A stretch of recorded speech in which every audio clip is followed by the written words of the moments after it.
Well, Preston, hey, thanks for joining me on the podcast. It's good to have you on. One of the few non-goalies I've had on the podcast. Oh yeah, well I have played goal many times, so we can maybe I'm a little bit. I played goal. Okay, well then, hey, all it takes is one time between the pipes, in my opinion. Excellent. So So I fit in. perfect.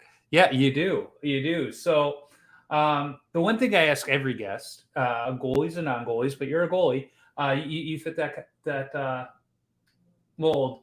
How did you get started? I mean, you're originally from Calgary, so I mean, we could say, well, you're a Canadian, so it's a birthright. But how did you discover the game of hockey and get started in it? So I'm actually grew up in Vancouver. I went to school in Calgary. Okay, all right. I just was glancing over at the about page, the about All page. good, all good. I've been a hockey fan since the early 80s when I was a kid. I'm a Vancouver Canucks fan.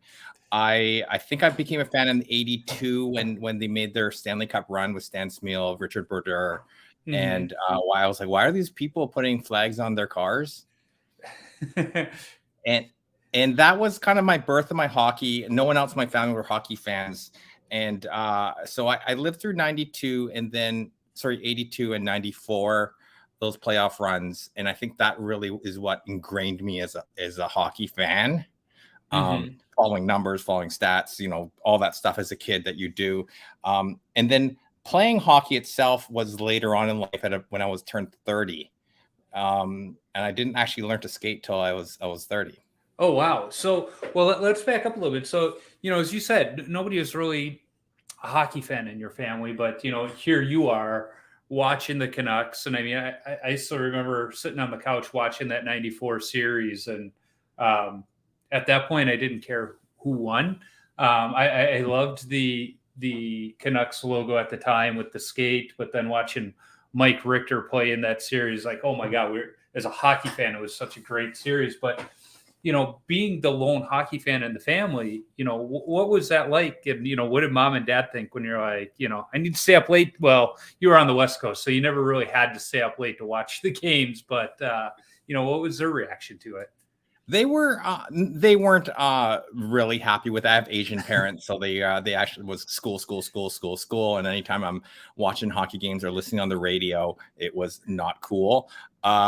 But funny enough, all my family turned into hockey fans, all turned to Canucks fans. My dad, right up to when he passed away, was a diehard Canucks fan, and so we actually all learned to love the sports. We're all sporty in a way. So yeah, we all became sports fans over time. But I was kind of the pioneer of the family to become a Canucks fan or a hockey fan. Well, that's cool. So, you say an Asian, I'm sure baseball was big in the family because that is a big sport over that Incorrect, way. actually. Really? Tennis was the big. My dad played tennis every single day of his life Oh, from like wow. 18 to 70 something. So Oh, I wow. learned to play tennis. So tennis was big in our family. Um, in Canada, baseball's not that popular. So I didn't learn to love baseball until far later in life too. Uh, Okay. uh, Yeah. yeah. I was gonna say, because I know up in Vancouver, the Seattle Mariners are kind of the adopted team out that way. But no, that's cool. So later on in life, you decide, what, I've been a hockey fan long enough. I want to try it out myself. What was that decision for you, and what was that like the first time going out on the ice? Being like baby deer out on the ice.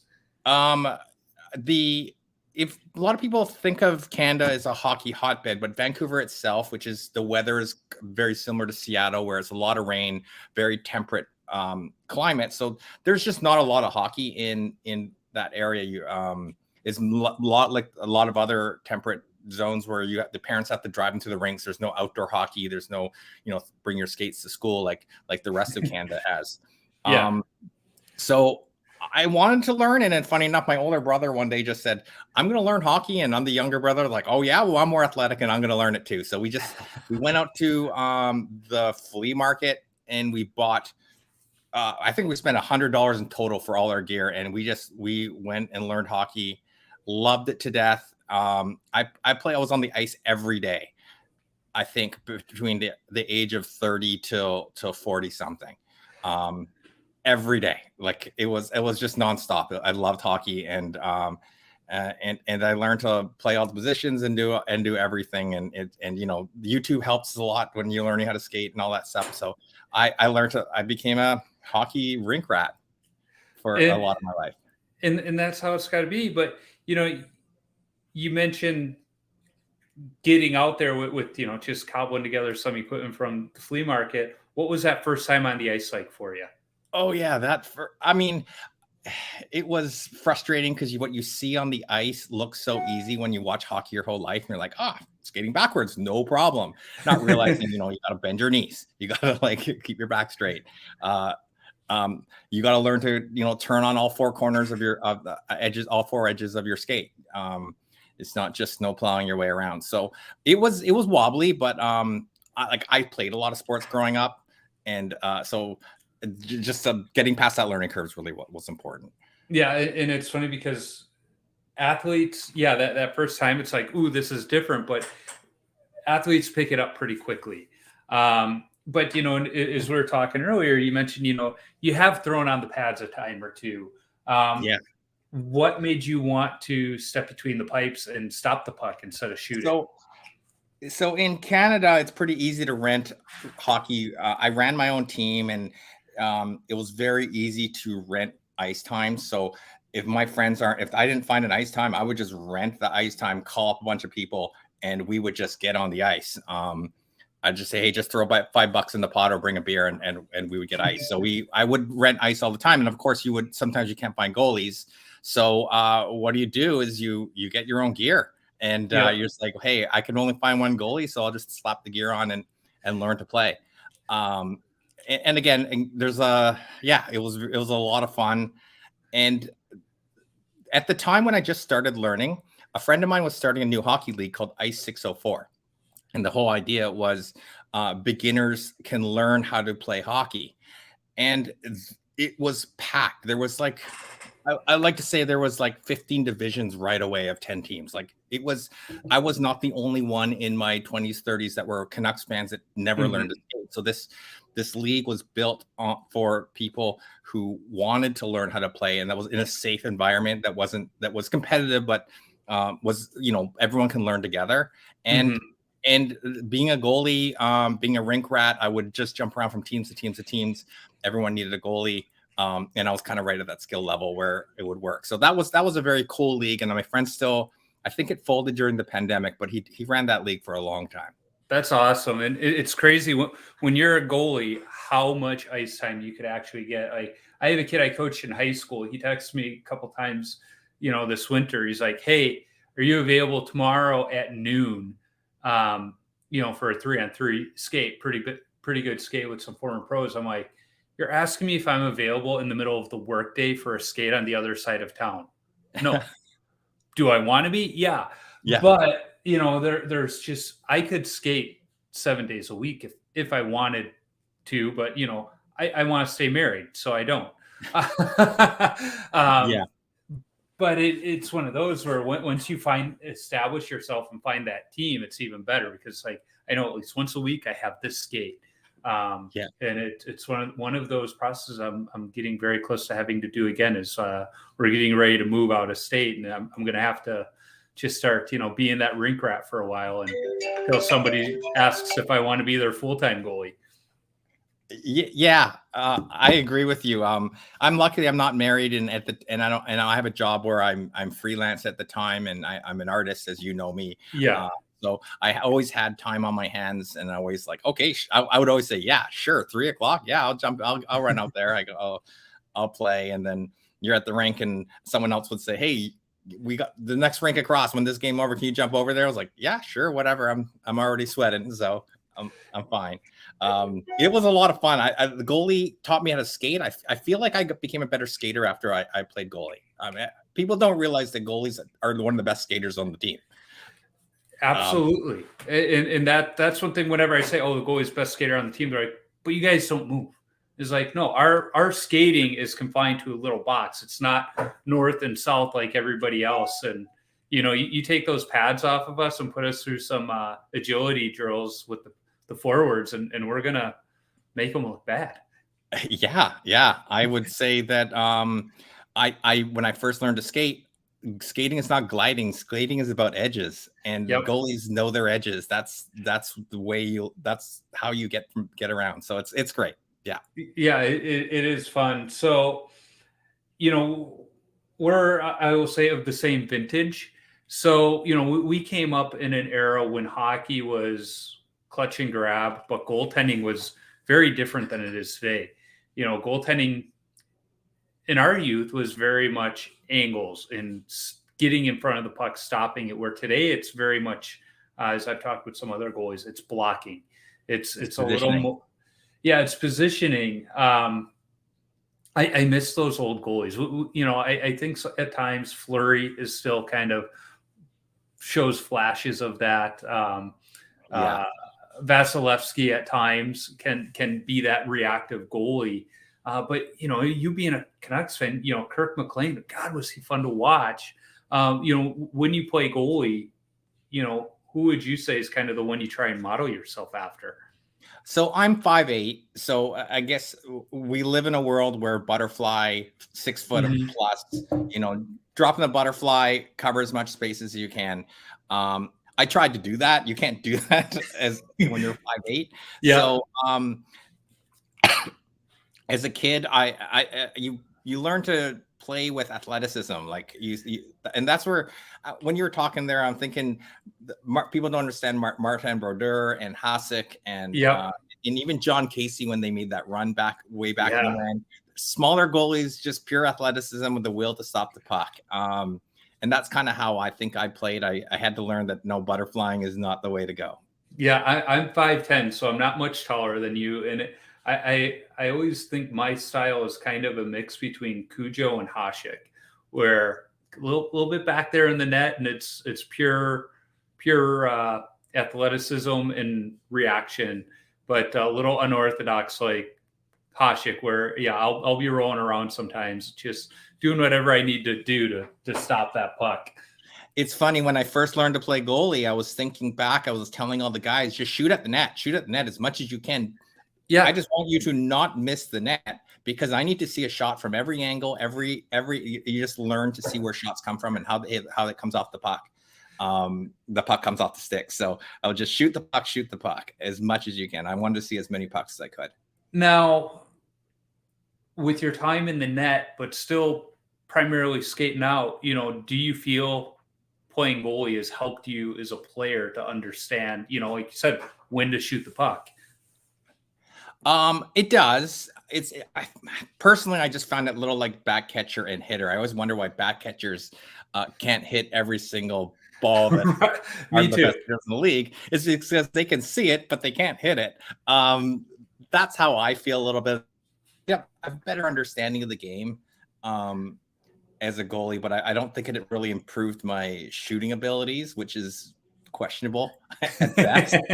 I'm a passer because not out of choice, but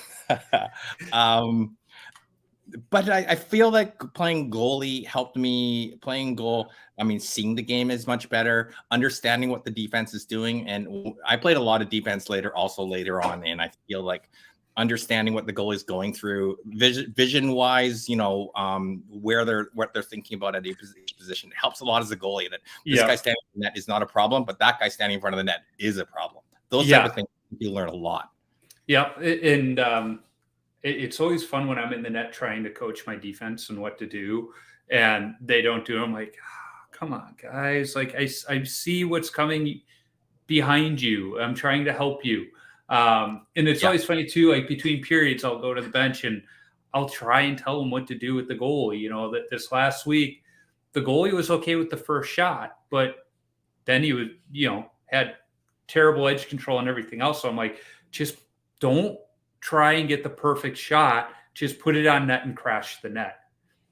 Yes. We got a few of them, but it was like, I made it simple for you guys. Just do it. But they're still trying to do the standard beer league play of take the puck behind the net and pass it out. But when that happens, we take the puck behind the net and either A, lose it, or when we pass it out, the pass is to the wrong team. Yeah. So I'm like, guys, just do what I say. Or, I'm always telling them, if you can't see the goalie, shoot the puck. Because if you can't see him, he can't see You you. can't see you. True. Yeah. And the hardest thing to do is stop the puck you can't see. In fact, 2 games ago, we tied the top team in the league. And it was only because the second goal was a shorthanded goal, but he was just crossing over in front of my defenseman and shot it at the right time, right between his legs. And I had about half a second to make the save because it's like I knew it was coming, but I had to be honest about the shot too. Yeah. I thought another thing that I was thinking as you're talking is communication is something Yes. that goalie can help a defenseman a lot by just letting them know what's coming behind them, behind the net, what's going on in front of them, and vice versa. And I think when you watch a lot of NHL hockey, you don't realize how much they're communicating with each other on the ice. Yeah. But they're talking all the time. Yep. And as a goalie, I used to verbalize everything that's going on, because it doesn't matter if they know it or don't know it. If they don't know it's better I have said it. And I'm always talking on the ice. Well, and even some of the nonverbal communication too. I know for me, if they're dumping the puck in, if I'm not going to play it, I'm just pointing to which side the puck's going, and just pointing, my D knows right away I'm not playing the puck. Those little nonverbal things that you start to pick up on when you start watching those NHL games is kind of fun too. Yeah, absolutely. I remember when I got to college, I sat down with my defenseman before my first game. I'm like, okay, so when I say take the puck on the odd man rushes, that means take the puck carrier. If I'm saying, no, what was it? No, if I said shot, it meant I have the shot, take the pass. If I said take the puck, to them it meant take the guy with the puck. I'm waiting for the interesting. the shit. So it was just making sure that what I was saying meant the same thing to them as well. Was always important. So it's not just what we're saying on the ice, but let's talk in the locker room to make sure we're on the same page. But in the beer leagues, that doesn't really matter because they're not going to listen to me anyway. Of course not. I've kind of on the ice for 5 minutes, so they're already tired and they're not listening.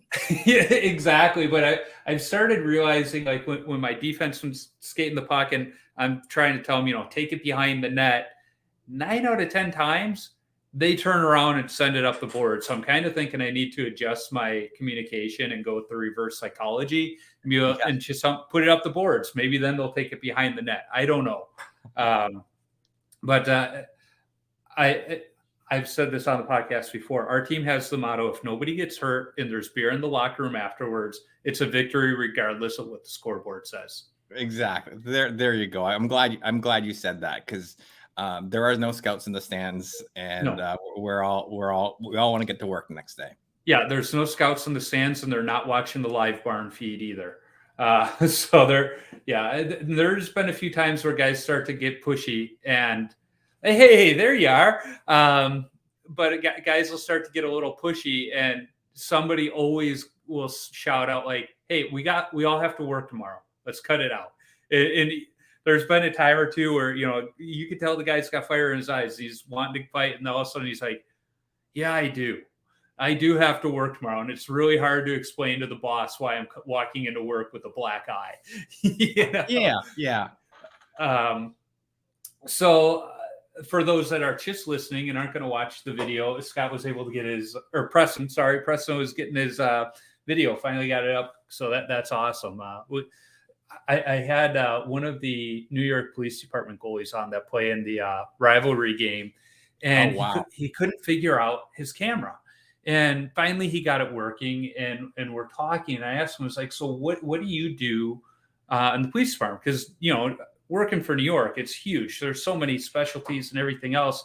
And it turned out he was in surveillance, working with cameras. It's like, okay, let me get this straight. Like, you work with cameras all day and you couldn't get the camera on your computer working. It's like, how good are you at your job? And he's like, I know.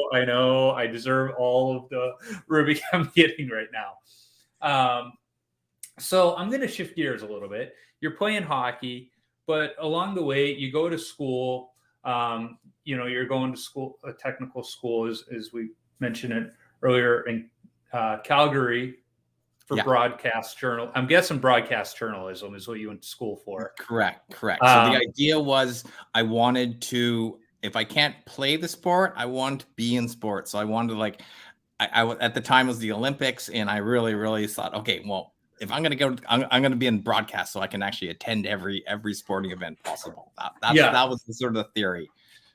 So my major wasn't broadcast journalism because the school I went to just didn't have it. But my internship was at ABC News in Chicago. And it's funny because I got that internship playing hockey because I would go home on break and I would skate at Johnny's Ice House down by the United Center. And one of the guys was one of the reporters, and I got to know him. And this is in the early days of email, in the late 90s, early 2000s. I just sent him an email like, "Hey, I want to intern at ABC. What do I do?" And he got me in touch, and wouldn't you know, I became his intern for the summer.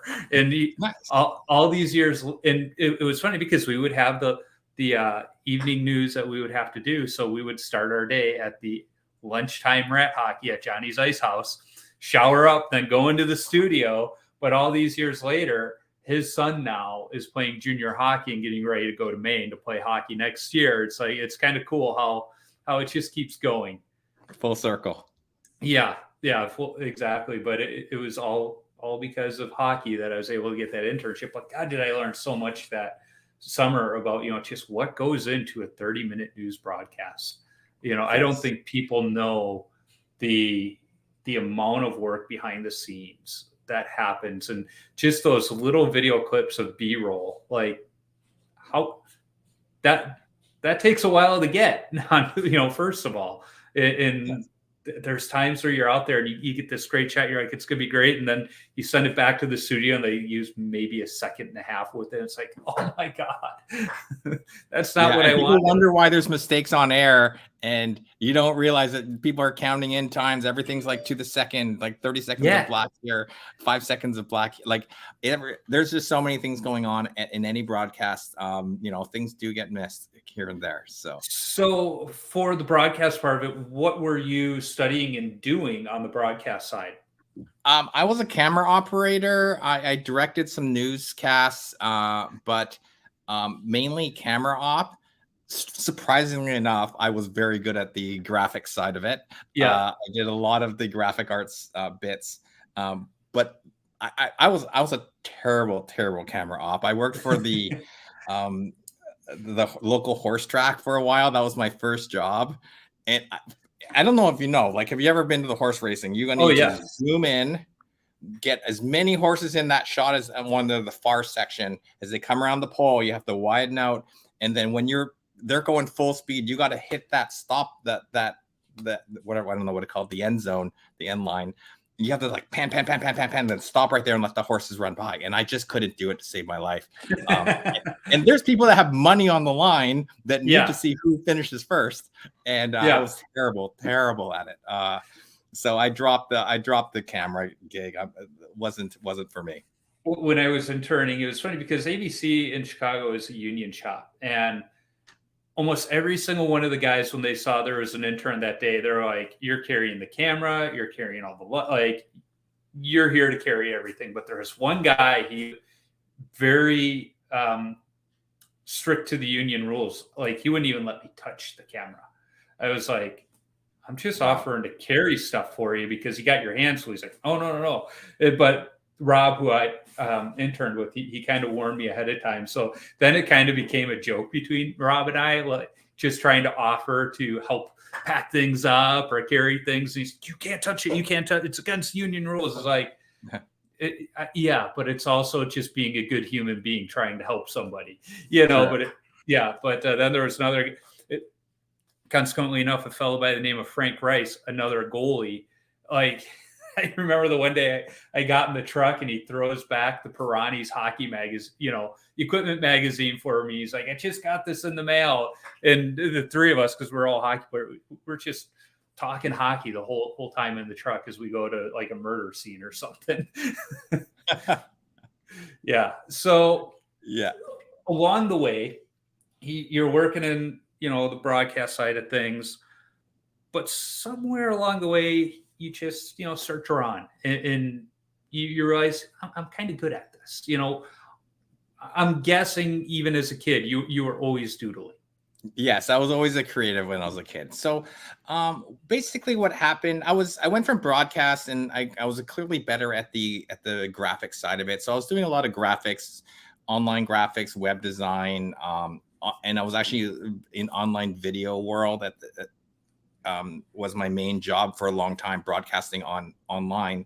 Hmm. And I always at the side, I would always be illustrating Yeah. this and that, and I always was drawn toward minimalism. So I did a bunch of these minimalist illustrations, and actually the first set I did is minimalist NHL logos, Yeah. and this was in I would like to say early 2000s. I did these minimalist NHL logos. They went gangbusters. It was really popular, and then I got a cease and desist from the NHL. And Imagine they that, said, right? "You can't be doing this." I remember cutting them. I had to like tell them how much I sold, give them all my profits, and I had to give it back and sign a letter. I'll never sell these again. So that was my first lessons into trademark and licensing with the NHL. Um, and again, still working, doing my design work and everything, and trying to figure out another thing that I would draw. And then a couple years later, I decided to do these minimalist ballparks. And I thought that was, I actually did some research. I'm like, well, okay, architecture cannot be trademarked. There's only a handful of buildings that can be trademarked. There's a lot of freedom of creativity with that. So I did the minimalist ballparks, and again, went gangbusters. It went like everyone was sharing it. It was on ESPN. It was being shared like Well, that's how I found you. It was that great Wrigley Field one over your left shoulder that I was like, this is because I'm a Cubs fan. I grew up in Chicago. So I'm like, this is amazing. I love it. I was in Deadspin. Deadspin was really big back then. Yeah. The Twins put the whole display on their wall, and then I got another call from the MLB lawyers, and there was a message on there that said, "We need to talk." And I was like, "Oh no, not again, not again." And I talked to my lawyer friend, and I said, before I talked to my lawyer friend, and they go, "You know what? It kind of doesn't matter. They have more lawyers than you, and they have deeper pockets than you. So if they don't want you doing something, they don't want you doing something. Right. That's just what it is." So he walked me through. So I called the lawyer back at the MLB, and they go, "We love this. How do we get this? How do we get this license? And how do we make this thing a big thing for you?" And I was a little taken back, and then I kind of that's where it all started. Essentially, the MLB opened a door that, and I've talked to other people over the years, and that's just not something the MLB does or any league does. They don't say, "How can we help you?" Right. It's normally you have to go to them and jump through their hoops and pay them all the money. Yeah. And it was a lot of money. I need to get investors at the beginning to actually get it up and running. Yeah. But at that point, I kind of made a call, and I quit my job, dropped all my contracts, and said, "This is what I'm going to do. If I fail, I fall on my face. At least I tried hard." And knock on wood, 10 years later, I'm still doing licensed artwork for the MLB and NHL now. Okay. Strange stories. Let me throw this back. Yeah. When I finally got licensed with the NHL, guess what? Guess the first thing I submit? The minimalist logos. It comes full circle. So now I got to back up a second. When you say, you decide art full time, I know in the Asian culture how moms are when it comes to, like, one of my favorite comedians, first of all, is Joe Coy, and he's always talking about it. My cousin's married to a Filipino fella. One of my goalie partners is Korean. So I understand how Asian parents are with their kids. They want excellence. And I get it. As a parent, I get it. How did mom and dad take it when you called them and said, "You know what? I am going to quit my job and do art full time"? So part of the whole sort of, I wouldn't say that this whole concept of becoming an artist and exploring all came about actually when my right around when my father passed away. And I was about 40 at the time, and still kind of like going through life, sharing art and everything. And one of my last things my dad told me was, Hey, if I were you and I weren't married and I don't have kids and I don't have, I don't have a mortgage, I would explore and do a lot of other things. Um, and I wouldn't stay in the same city. I would just be more exploratory. And I think that resonated with me. And I think I actually attribute a lot of that to me having the wherewithal to just quit my job, Yeah. do this. A great opportunity comes, and I attributed that to him. And I kind of wish that he saw this whole thing become a where it is right now, because he was a sports fan and he did become a Canucks fan, and he would have loved the fact that I was at the outdoor game and the Yeah. NHL invite me to the All-Star games and all those type of things, going to World Series and seeing Stanley Cups. But but that's a lot of him, and my mother, who's still here, she gets it, but she's just happy that I'm happy. Let me put it that way. I think she was hesitant at first, but she's just happy I'm happy. Yeah, well, once you're able to prove that, hey, this is a good thing I can provide for myself, and they see how happy you are, yeah, and I would say your dad's still seeing what you're doing. He's still happy for you. Yeah. Because not to go different ways, but we lost my mom about a year ago, almost now, and Yeah. it's interesting because I've talked to Justin Goldman from the Goalie Guild about it, because and when that happens, you start looking at life a little bit differently, and you kind of notice some of those spiritual things that can't be explained. It's like, doesn't matter what faith you are, there's just those things you can't explain, and it's like, yep, mom's there, dad's there, whatever it is. It's that loved one is, you feel their presence. I agreed. I agree 100%. There's days where I'm on the plane, I'm thinking, Dad, you're watching me do this. This is awesome. So yeah, exactly. It's like that great line from the movie Rudy when he's in the church talking to the priest, and the priest goes, "There's two things I'm certain in this world: there is a God, and I'm not him." that doesn't. Absolutely. I don't know if it's the one I'm praying to or what, but there's a God, and I'm not him. And there was a brother at the college I went to. He would always say, "Just look up at the night sky and tell me somebody didn't create that. Something didn't create that." And it's like, yep, that's the way to look at it. So yeah, to backtrack, your dad's there to see it through. He's just seeing it from a different angle. Yeah, absolutely. Absolutely. But so the MLB is like, hey, let's make this a reality. And the NHL, all of a sudden, they're like, now that we have your money, we want to license these so that we can partner on them. And then the NFL comes along, and the NBA, because you start doing the awesome mascot ones too. And to clarify the kind of what I do, which is very unique. So I'm the only licensed NHL artist in there with all their licensees. As an artist, you can create art, and then they'll pay you to put it on a Topps card or put it on an Upper Deck card or put it in stadium. And you're just an independent artist, and they you draw it, they give the rights to do it. Yeah. I have the right to do whatever I want creatively. They just trust my license I pay them a fair chunk of money to with the right that I can be as creative within my style and get it approved. And I just need to pay them a little bit of everything that I sell. So I'm one of 4 licensed artists with the MLB. The MLB only has 4 artists, artists. NHL has me. That's it. It's quite a privilege. It's a very, very unique position to be in. That I have those abilities to work within their brand and be creative. Well, and along the way, it has evolved too, because you also do some Star Wars stuff. And George Lucas, he doesn't own the Star Wars stuff anymore, but he still has say in it. George Lucas and Disney are very tight in what they allow too. Correct. So, and again, as an artist, I think I have a style that's resonates very well. The minimums very clean, very, if you know it, you know it. It's very it's almost like a guessing game with art. Yeah.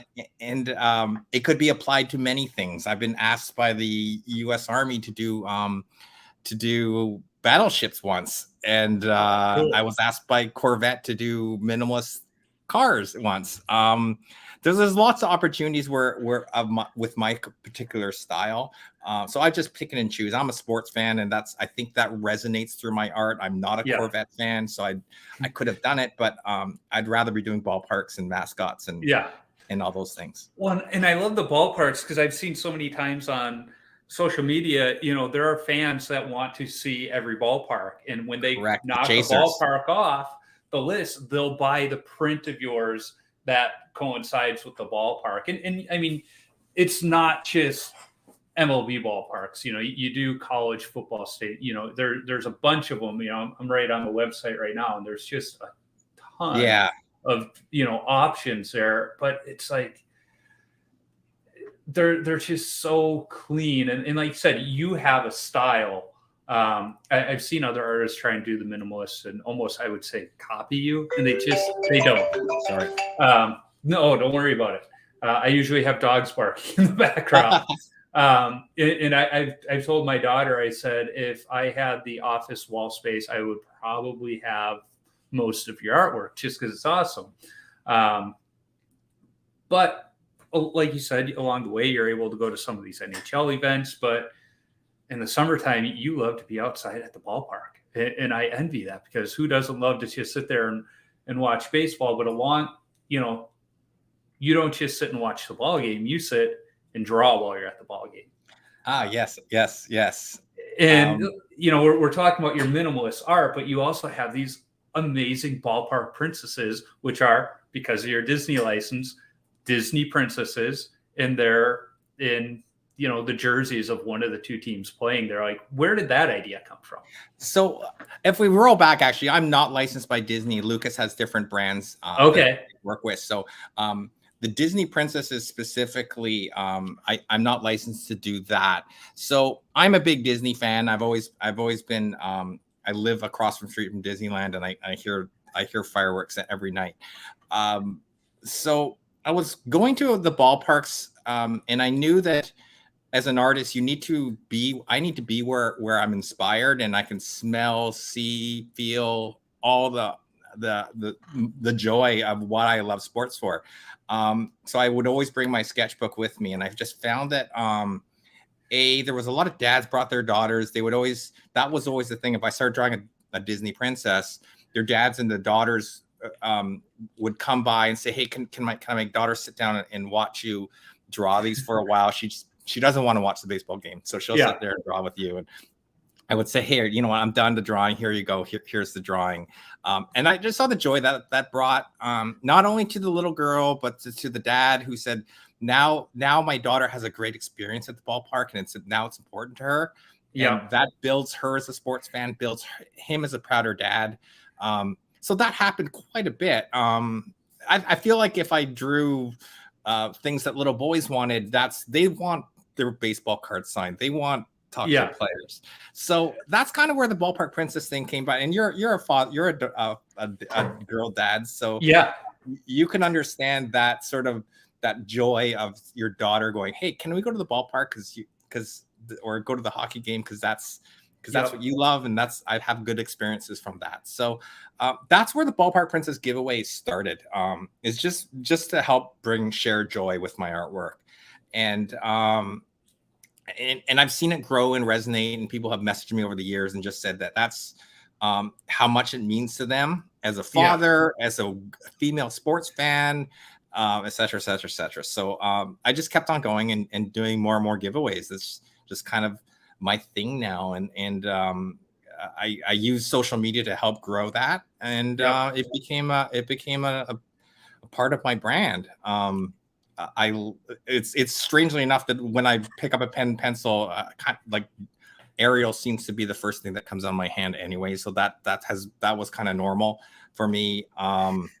But it's been an interesting ride. And also with the other thing with social media is I feel that without human connection and actually meeting people, it's you can message back and forth and you can have Twitter friends. Yeah. But a lot of it is great that we can actually meet in real life and just talk baseball or talk hockey. And and actually create a connection with somebody. And I've got great friends because of the giveaway or meeting at the ballpark. Yeah, well, it's funny you say it because I was at the Stadium Series in Raleigh, and I don't know how the heck I didn't see your tent because it was right by the exit of the Fan Fest too. So I'm like, I know how I missed it because I bought my shirts for me, my dad, my son, and my hockey puck on the app, and we picked it up in the stadium so that I could avoid that ridiculously long line at the merch tent at the Fan Fest. And I think that line was just so long, I didn't see your tent. Because we went to every other spot at the Fan Fest because I was like, I want to meet Preston because I've been following your art for a while. And more importantly, my daughter has too, because, like you said, I'm a girl dad, but she loves art. She always doodling, always drawing. Her dream is to be an animator for Pixar. In fact, we're looking at colleges. She wants to go to the Savannah College of Art and Design in Georgia. But when I found you, I was like, you need to follow Preston because he does some really cool stuff. And she loves the minimalist stuff, but like the Ballpark Princesses, that speaks to her because she loves Disney. She's always watching Disney movies. And she loves Star Wars. So she loves the minimalist Star Wars. And it's like, yeah, it's just your art, like you said, it's not just for the baseball fan. It helps bring, dad and daughter together at times too. So it's really cool. I love that. That's what better, like, as an artist, my job, I always believe, my job is to, I think everyone has something creative inside of them that you just need to get out. I'm able to get it out. Yeah. So I'm able to just, if I want something, I can draw it. And I'm almost projecting that for other people when they see my art and they're like, that inspires them or it brings them joy. A lot of times I just feel it's because it's already in them, but they're just unable to draw it. So I'm able to express something in the world that's trapped inside of you. And I feel the same way about hockey players or dancers or any people in the arts in the world where, is that our role is to express things that we are unable to express in a way. So to hear that your daughter watches that and sees that, and that's my goal as a sports artist, to express things in sports in an emotional way that you never thought about Wrigley Field or that side. Yeah. Or my shirts print, which is that side, All-Star Game print. Well, and it's fun too, because when COVID hit, I remember you put a few coloring pages out there of the princesses. So I printed them up because my buddy Charles from Bone Jack Designs, he's got a really unique style too, and he draws goalies. And so he sent me a few to put on my blog page for people, just because kids couldn't go out anymore. So let's give them some coloring pages. So I printed them out for my daughter, and it was really fun because even though she knows these teams, like she wasn't going to go with the regular team colors. Like she just went with like these random colors and everything else, but she enjoyed those and they were fun for her. She colored them in. Now she's a little bit older. She's got her iPad. She's drawing all kinds of stuff. I think her last drawing that she put on her Instagram was The Last of Us, or I think she started watching. So she did something for that. And she just did another Star Wars one, but it's just kind of fun. It's fun to watch. Like you said, it brings joy to people. And when you're able to see that, like you are, it's on a whole nother level. I mean, obviously as an artist, you want to make money, but I'm sure seeing those smiles on the kids is just as good at times. And I say that when the bank account is okay, you can say it's just as good at times. But when you're like, hey, hang on, I'm still trying to figure out how I'm going to eat today, that's a different story. It's funny, actually, you say that, because I feel like I remember there was a moment when I was talking to a couple, my cousin actually, where we're saying, if I were rich, I would donate this much money. And if I was rich, I would donate this. I would give away that. And I'd be very philanthropical if I ever got rich. Yeah. And then I kind of sat there and went, wait a second, why are we disclosing that we need to be rich to actually give things away? Like, why? And I think that was a little bit of an aha moment right around that Ballpark Princess time. It's like, this is a piece of art that I just need a piece of paper and a pencil and I can draw. Like, that's something, it may be easy and simple for me, but it means a lot to somebody else. And especially a random person. And I think that's a lot to do with too, is just, is a heart of giving can be done regardless how much money you have. You have something to give. So drawing is what I have to give. Yeah, no, Maybe absolutely. like seeing kids struggling playing hockey, just giving tippers and showing how to do something is a gift that you can give another kid, someone else. It means nothing to you, but it means the world for someone else. I taught my daughter how to drive, and we both survived. So I think that was a gift. She got her license last week, and it's like we made it through. Jesus only had to take the wheel 3 times during that process. you know, um, but yeah, no, you're absolutely right. So many times when we think of philanthropy, we think of dollars and cents, and we don't realize that there's other things we can give, from our time to our skills, and it makes such a big difference. And sometimes money isn't what's needed. You're so true. So I have to ask, because you've had the issues with the licensing, and Disney is very strict with their licensing. How do they feel about the ballpark princesses? I gotta guess, because you're not charging for them, there's kind of a gray area there. We don't. I don't actually sell them, honestly. Right. I mean, there's a handful of times where people buy them, but in the artist world, a one of one is you don't need to ever license a one of one, an Yeah. original. And I give them away. That's kind of the thing. I and they both the MLB and the NHL have been supportive of it. My messages has always been very consistent. I'm at the ballpark, I'm giving it away, and my purpose is to build children, girls and women in sports, and I've been lucky enough that they've supported me across the board on that. Both Disney and MLB and NHL have been very supportive of that. Now, you call them ballpark princesses, but every once in a while we get a WWE princess too. Yeah. Those are kind of a fun crossover, and I can just picture a Disney princess in the ring, going at it with her villain. Well, we've actually trademarked the name WINS, which stands for Women in Sports, and I will probably start transitioning a little more toward a brand that we can actually publicly promote a little more as a business. I think we have some athletes on board that might be interested in helping support female athletes, help support that. So it is there's going to be a transition point. The WWE, I was licensed with wrestling for a while, so that's where those came from. But you'll probably see a little more of that type of artwork, more under the WINS brand than it is the Ballpark Princess brand.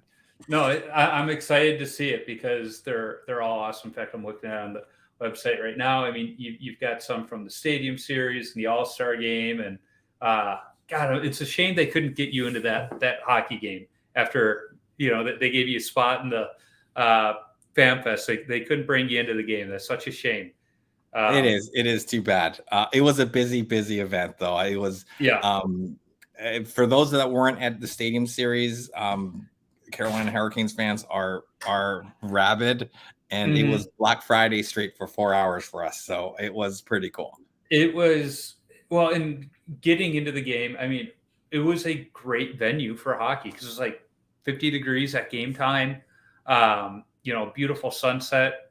Our tickets were on the side of the benches, kind of high up, but they were at the blue line. And I'm sure, when you go to hockey, sitting higher up is what you want to do. And it was just a great time, but to be able to experience it with my son and my dad is what made it special. And, my son, he's like, we've been to a few games, but this atmosphere is crazy. But then just last week, we went to the Minnesota high school hockey tournament for the Class A championship game, because his son's school was playing in it, and they wound up winning.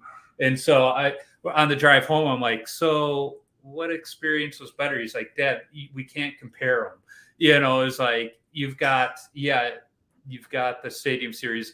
The venue is amazing. He's like, but the experience here, because that game, because he goes to Matamidi, both kids do, and they were playing World, which is up near the Canadian border. That's where Jay Oshie went, and World was undefeated.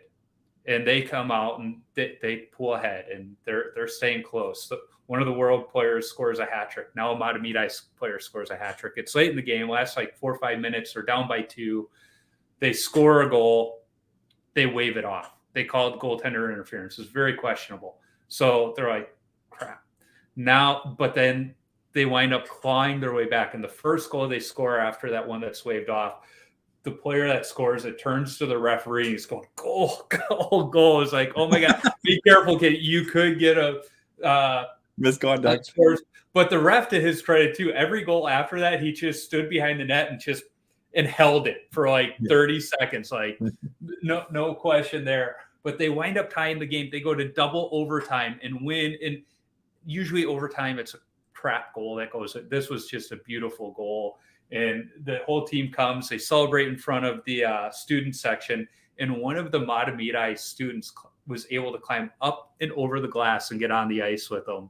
And it's like, oh my God. And everybody's like, what's happening? He didn't get arrested. He just got a 2-year ban from the XL Energy Center. And I think it's more of they say it's a ban, but they said they had to do something to discourage it. And then I asked my son after Monday, I was like, so any extra disciplinary for the kid at school? And he kind of started laughing because he's actually at baseball tryouts right now. And he goes, he got a 2-game suspension from baseball. That's it. I was like, okay, that's fair.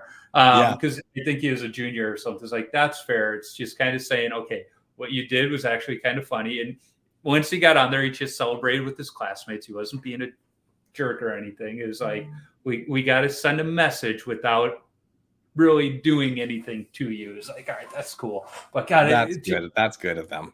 That's awesome. Those experiences, I mean, that's amazing.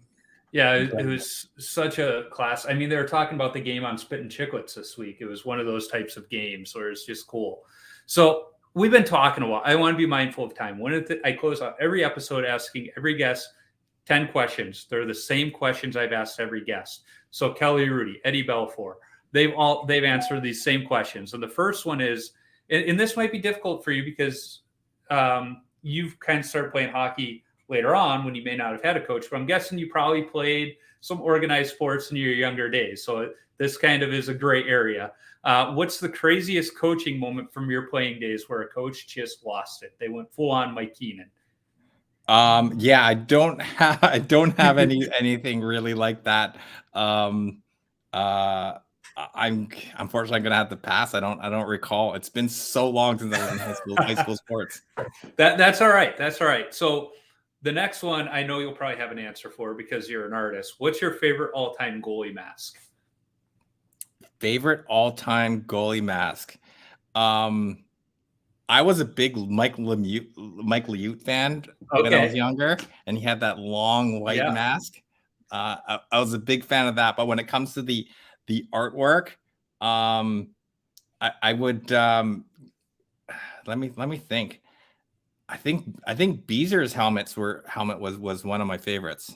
Yeah, and Don Strauss, he was the one that painted. I had him on the pod. One of the few non-goalies that's been on the podcast was Don Strauss because he's a racing guy. And, he grew up in auto racing and he just saw these goalie masks and was like, there's got to be a better way to make them. So he designed that armadillo mask. He came into my gallery once and we talked goalie masks and he actually designed his own. He actually was an art student, a graphic art student. Oh, really? Beforehand. And he designed that original goalie, that mask that he had at the early years of the Ducks. That is awesome to know because I'm trying to get him on the podcast because Anaheim Ducks social media manager is actually a goalie and I've had him on, Tyler. But so Don Strauss, he painted that mask. And it's funny because Beezer's first mask for the Panthers was more of a lifelike looking Panther, and Beezer loved it. But the Panthers were like, we want something that looks a little more team branded. So that one never saw the ice. And instead, he created an iconic goalie mask. But you talk about the Mike Liut one. There's a beer leaguer up here who subs for me once in a while that I had him on the podcast not too long ago that wears a Mike Liut style mask to this day. And I'm like, Darren, you are something else. A classic.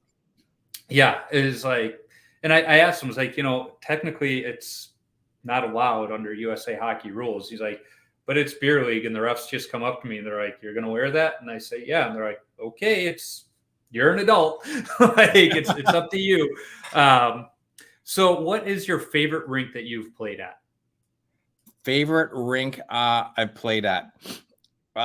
Every year I used to rent out a Rogers Arena, actually. Oh, really?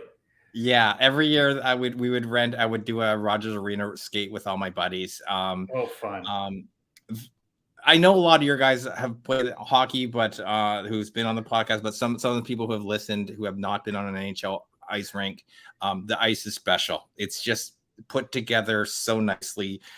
You going straight, it's straight, and then you turn, and it just your skates just pick up. NHL ice is unbelievable, and I Yep. recommend anyone if you have a chance to skate and play hockey on NHL ice, do it. Well, and what they don't tell you is how warm it is out there because of those TV lights. When they turn them on, it's like, oh my God. Because I played at what's now the All-State Arena where the Chicago Wolves play. And it was the same. Like I played the second half of the game and I was already sweating just sitting on the bench because of those TV lights. It's crazy. And back when we were out in Raleigh, I was talking to some of the people we were with, and they're like, "Oh, it's probably too warm for the ice on there." It's like, no, this is almost perfect ice conditions. I said, because across the street inside that building, because of those lights, it's actually hotter down at ice level than it is out here. And they're like, no way. It's like, yes, absolutely. Yeah. One of my dreams as an artist is I wanted to actually have a drop-in Preston drop-in at every NHL rink, travel every rink and go, all right, this Thursday we're gonna be at PNC, and sign up and bring your gear, and let's have a drop-in game after the rink. So I've always dreamed of doing that. Maybe one day, that's one season I'll just do a whole tour of 32 drop-in hockey. Beer league hockey for everybody. If only you knew somebody at the NHL. If only. Well, it's funny because we're getting ready to maybe sell our house and move out of state. And I was talking to, at the high school hockey tournament, they have the Let's Play Hockey Expo, which is a bunch of vendors. It's awesome. And one of my buddies who with Northern Lids, he's got like an old Cooper hat and some of these other cool ones. I was telling him, if we move, I want to get a skate together with, some of the people I've met since I've lived in Minnesota that I enjoy playing hockey with. And said, so just know I might be reaching out to you. He's like, well, where's it going to be? So I don't know, probably TCO up by me or something. He's like, why not here at the X? I was like, because I don't know anybody to get me that. He's like, I know a few people. He's like, let me know. I was like, yeah, I'll let you know. Because that's one of the rinks I haven't skated at yet is the XL Energy Center. It's like, I'll let you know for sure if I'm getting this skate together. And I'll be sure to invite you too. Nice. Yeah. Yes. Yeah. Maybe if that happens, I'll let you know. So, that can be one of your drop-ins. So what's your favorite stick that you've ever used? Favorite stick? Yeah. Actually, my first stick was the Christian metal shaft with the old two-piece. The old two-piece. We bought it just because I think Gretzky just started using them in the 90s. That was a big thing. We ran out and grabbed the metal, and I never used it for 10 years. And then when I started playing hockey, I was like, I have a stick, and it was heavy. It was the old aluminum sticks were heavy. So I have very fond memories of that stick. I use mostly Bauer right now. The best thing about those aluminum sticks, the two pieces, is they were heavy, but after a while you look at them from the side and they were like bowed, and you'd have to turn the blade around so you could bow it back the other way. Yeah. Now it's funny being up here in Minnesota, like my brother-in-law, he played high school hockey, he played junior hockey and college hockey. So my in-laws had all of these old sticks left around, but they were just the shafts. And my in-laws for a while had a hobby farm, and my father-in-law was using the old shafts as roost for the chickens to sit on as they laid their eggs. I was like, I'm going into the barn, and here's like 5 Christian shafts just sitting there. I'm like, this is ridiculous. This is not how you treat a hockey stick. But, that's life in Minnesota for you. So what is your favorite hockey memory? My favorite hockey memory? Yeah.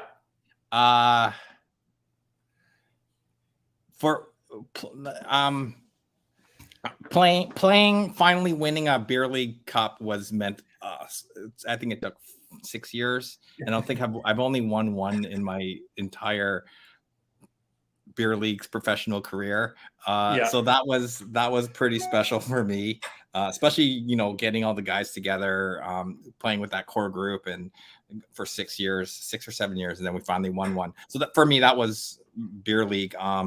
My very first NHL game was getting so excited. Canucks versus Kings in the Pacific Coliseum. Cliff Ronning scored a goal in overtime, and he threw his stick over the glass, and that was unbelievable to see hockey for the first time for me. Yeah. No, Billy Crystal talks about, the first time he goes to Yankee Stadium and you're walking through, and, the old ballparks, he had the tunnels, and, walking through the tunnel and seeing that grass for the first time. Well, my first NHL game was at the old Chicago Stadium, and it was the same thing, walking through there, and you walk through the tunnel and you see that ice was so white, and it looked, even though the old Chicago Stadium had a smaller rink than other NHL stadiums, it still looked like the biggest sheet of ice I had ever seen. It's like, and it was on New Year's Day or New Year's Eve in the last year at the old barn, and I was a big Eddie Belfour fan. And I knew, first goalie out on the ice is starting, and they come out for warmups, and Jeff Hackett steps onto the ice first, and I was so upset. And then I wound up having Eddie Belfour on the podcast, and I was telling him this, and he goes, "I was probably just as pissed as you were because I wanted to play."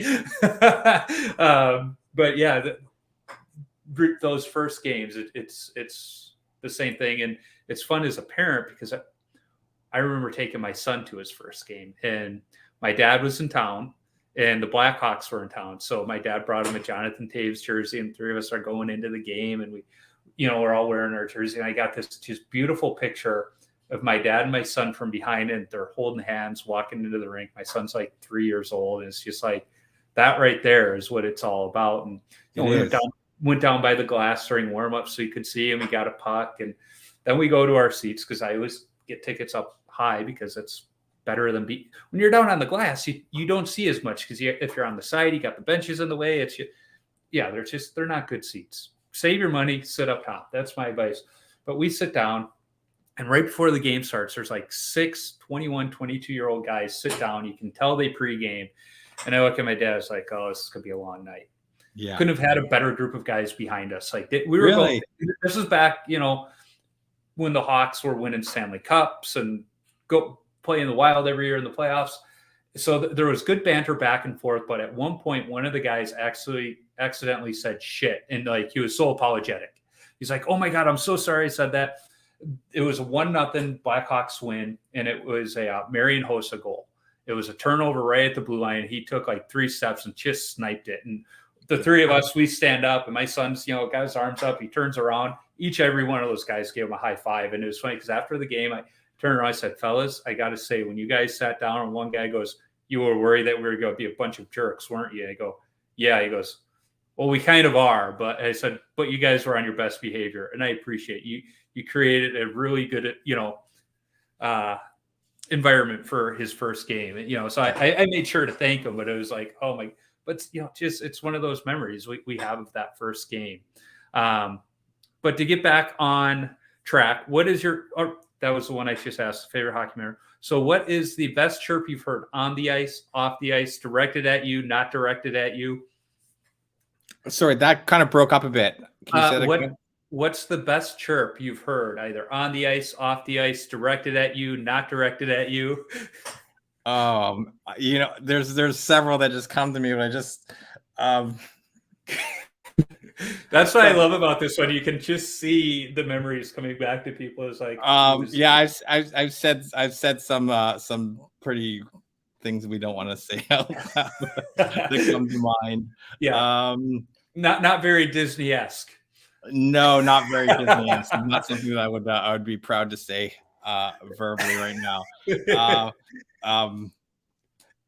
It's I'm gonna have to pass on that because everything that I can think of is that's fair. Nothing that I could say out loud. I've had a few where they're like, I'm going to tell you, but it's after you're done recording. And I'm like, yes, we could not have gotten away with that. You would have been canceled in a heartbeat. Yeah, But it's a little bit of the cancel culture. It's a little bit of that, what says on the ice is the heated moment. But yeah, let me just put it this way: they find it very. They get a really aha moment when you say some racial things about your own race, and they're like, "Wait, what? He just said what? He just said that?" And yes. and they're all fun, tongue in cheek, but that's always the funny reaction. But if I can get them to like not focus on hockey for a second, Oh yeah. then I have an advantage. So to your I'll just leave it at point, it's what's said on the ice stays on the ice, because we all know that no matter how foul and bad it gets, that. it's either out of frustration or most often out of humor. And we know that we have a weird sixth sense of humor when we're on the ice and in the locker room, and that's to be respected. Yeah.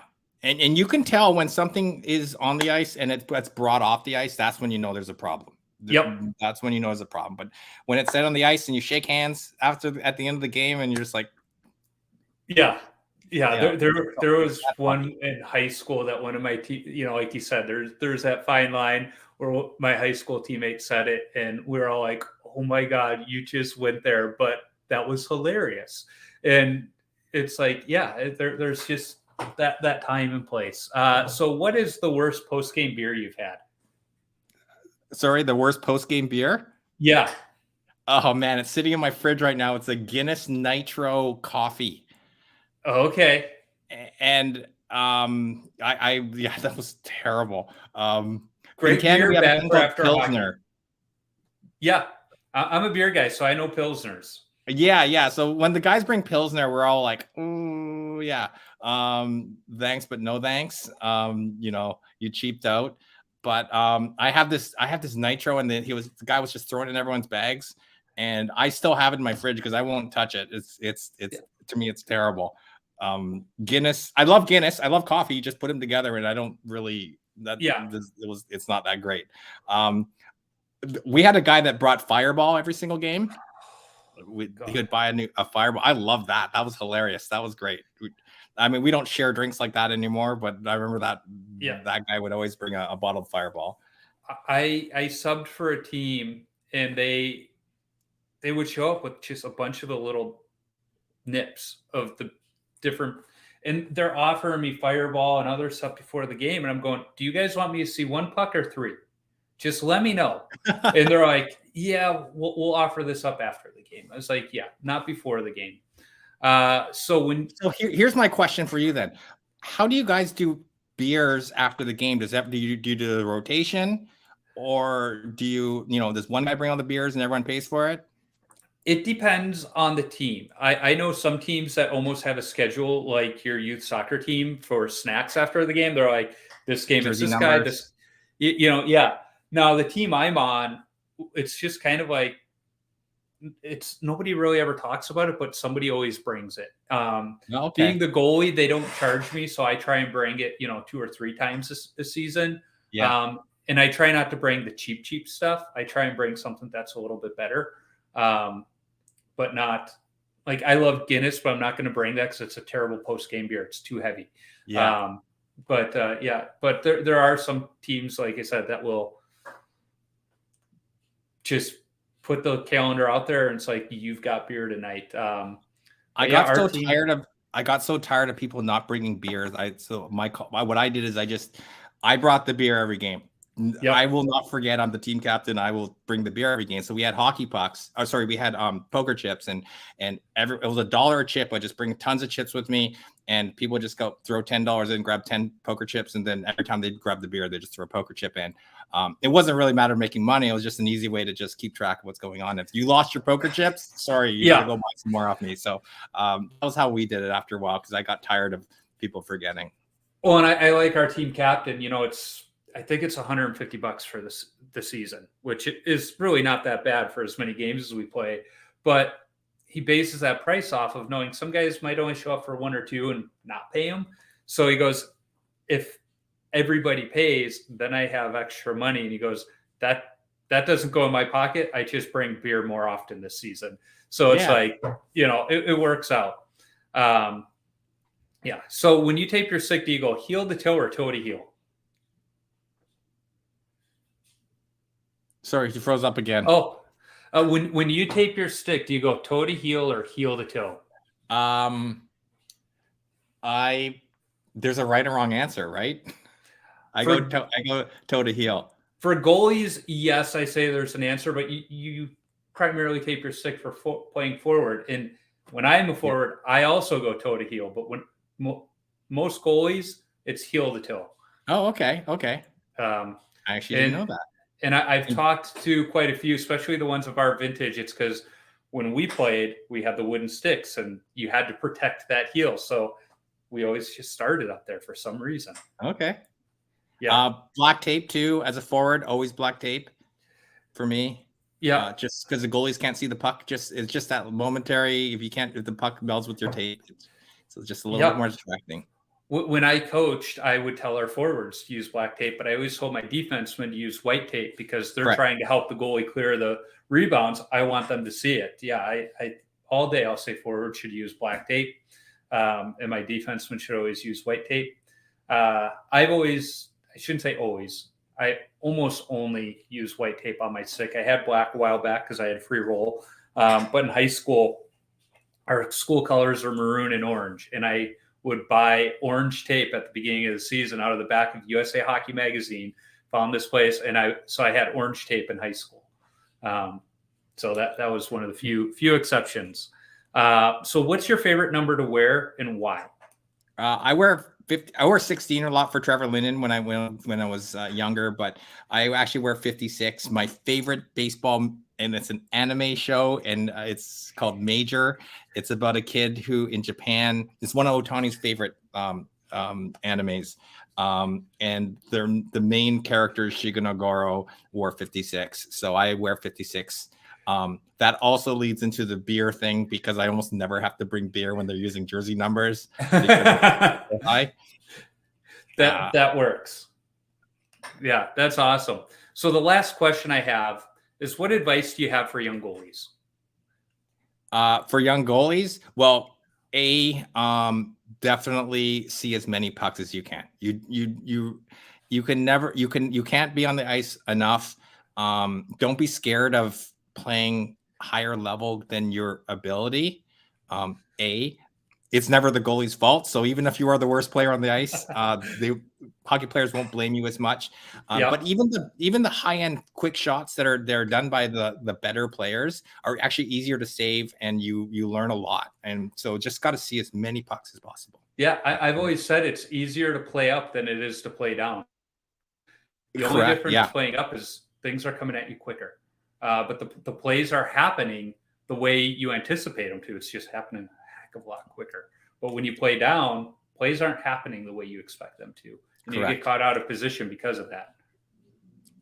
And the communication, I've always say, just talk to the other guys, talk to your defensemen, let them know what's going on when they're coming around the net. Just talk. That's my advice.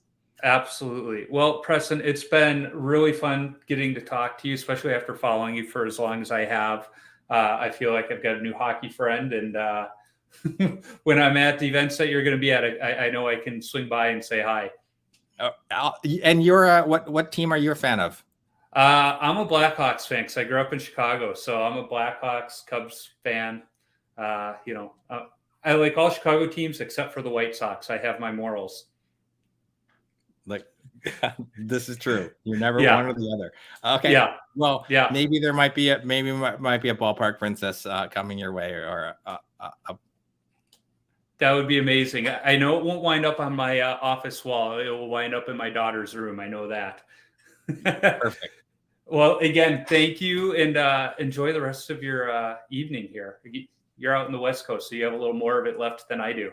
I have a little more time. I'm gonna get caught up on the final on March Madness, and it's probably not 2 weeks before I head to London for Star Wars. So how fun! Be a big one. I was gonna say it's probably not snowing there like it is here. No, not in California. We've had so much snow this year; it's ridiculous. I'm just checking my bracket, and It hasn't been busted yet. So I got that going for me. So, all right. Well, you have a good one, and we'll be in touch. Absolutely. All Thank you right. so much for having me. It's awesome Thank talking you. hockey. Yeah. Bye now.